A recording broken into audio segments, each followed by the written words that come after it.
Olá, pessoal!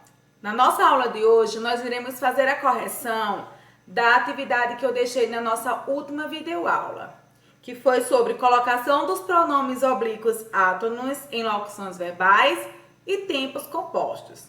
Essa atividade vocês encontram na página 58, 59 e 61 do livro didático. Antes de nós virmos a colocação dos pronomes oblíquos átonos em locuções verbais e tempos compostos, estudamos as regras de colocação pronominal, chamada de próclise, ênclise e mesóclise.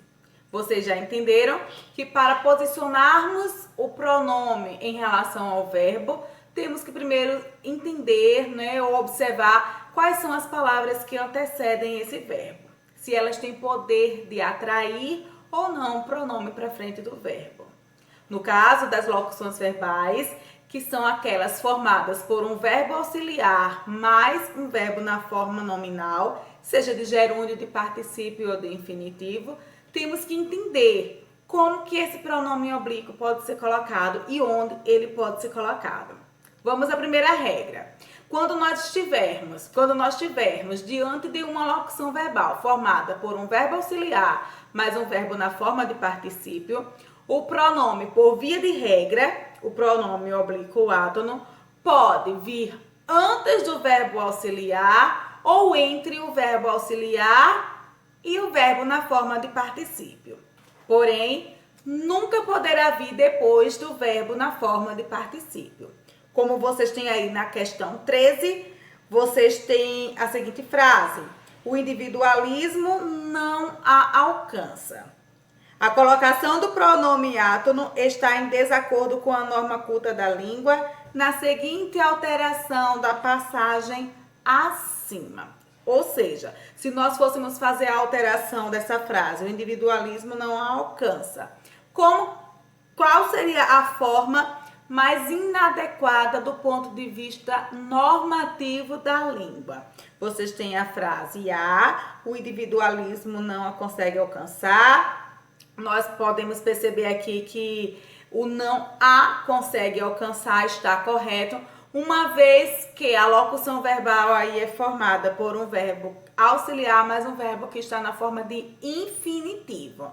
Na forma de infinitivo, a regra se aplica da seguinte maneira: pode ser colocado antes do verbo auxiliar, entre o verbo auxiliar mais o verbo na forma de infinitivo ou depois do verbo na forma de infinitivo. Sendo assim, essa alternativa está correta.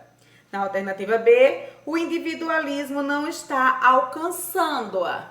Segue a mesma regra. Percebam que a locução verbal está formada aí pelo verbo auxiliar na forma de estar e o verbo principal alcançando-a está na forma de gerúndio. E o gerúndio segue a mesma regra do verbo na forma de infinitivo. Pode vir, o pronome pode ser colocado antes do verbo auxiliar, entre o verbo auxiliar e o verbo na forma de gerúndio ou depois do verbo na forma de gerúndio. Sendo assim, essa alternativa está correta. Apenas uma breve observação. O pronome só não pode ficar depois do verbo na forma de gerúndio se antes do verbo nós tivermos a preposição em, tá certo? Em se tratando, por exemplo, essa é a única forma aceitável dentro da língua. Na questão C, nós temos: o individualismo não a teria alcançado.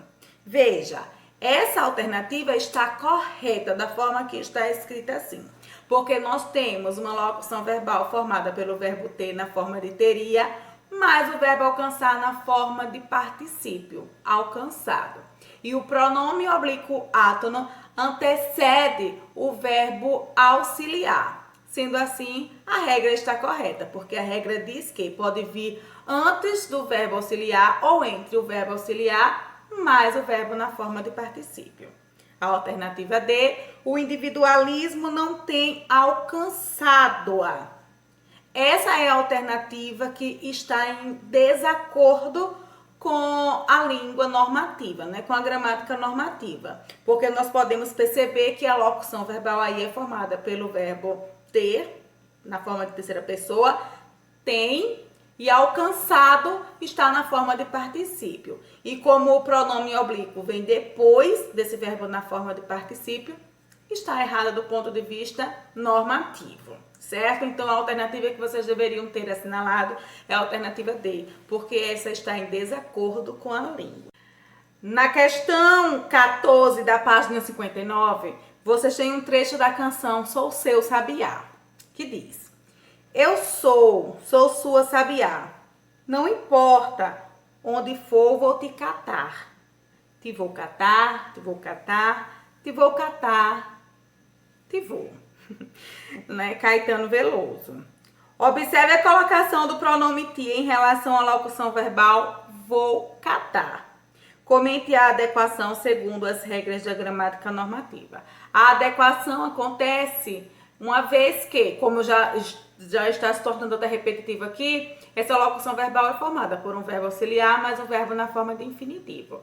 Sendo assim, o pronome pode sim ser colocado antes do verbo auxiliar, entre o verbo auxiliar e o verbo na forma de infinitivo, ou também depois do verbo na forma de infinitivo. As três formas são aceitáveis dentro da língua, do ponto de vista formal. Na letra B, no quarto verso, a posição do pronome oblíquo átono difere da observada no verso anterior.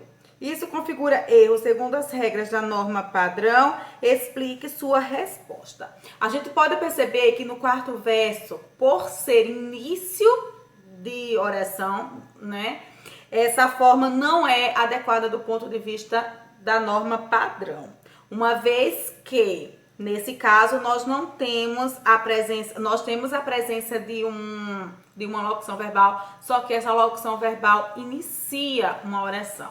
Então, por via de regra, o pronome não pode ficar antes ou no início da oração, né? Tem que ficar como forma de ênclise. Então, a gente deveria colocar como uma forma de ênclise, ou então colocar o pronome depois do verbo na forma no verbo auxiliar, né? Poderia ficar vou te catar, tá bom? E ficaria correto, porque o pronome não iniciaria a oração. Na questão C, atente para a sonoridade resultante da repetição de te vou no final da estrofe e explique a relação entre essa repetição e o título da letra, né? O título da letra é Sou Seu Sabiá, né? A repetição é justamente o som que o sabiá faz, que nos dá, né? Que nos leva para esse ritmo de te vou, tá bom?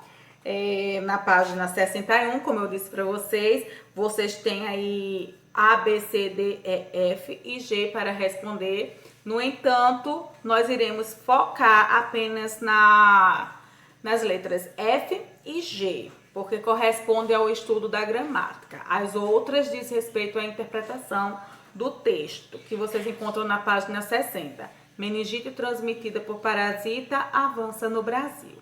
Então, a letra F diz: observe a posição do pronome oblíquo átono nos seguintes trechos. Uma nova forma de meningite transmitida por parasitas está se espalhando pelo Brasil. E a segunda afirmativa diz: tratando-se de um parasita recente, identificado no país há 8 anos, a preocupação dos pesquisadores é alertar profissionais de saúde. No que diz respeito ao emprego dos pronomes, algum foi escrito em desacordo com a língua portuguesa, justifique sua resposta. Nós podemos perceber que não há erro, tá? Não há erro nenhum, foi colocado em desacordo com a língua. Na primeira afirmativa, uma nova forma de meningite transmitida por parasitas está se espalhando pelo Brasil, está correta, uma vez que o pronome está entre o verbo auxiliar e o verbo principal na forma de gerúndio.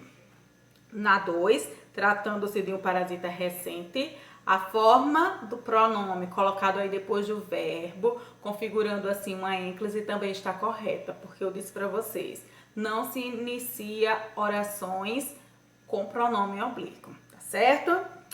Na letra G, reescreva o enunciado 1, alterando a posição do pronome oblíquo átono e mantendo a adequação à norma padrão. O vocês vão ter que alterar justamente a forma de estar se espalhando pelo Brasil. Como não podemos colocar o se antes do verbo estar, por estar iniciando uma informação, né? Uma ideia, então a única forma que nos resta para poder fazer essa alteração é colocando o pronome oblíquo se depois do verbo principal na forma de gerúndio.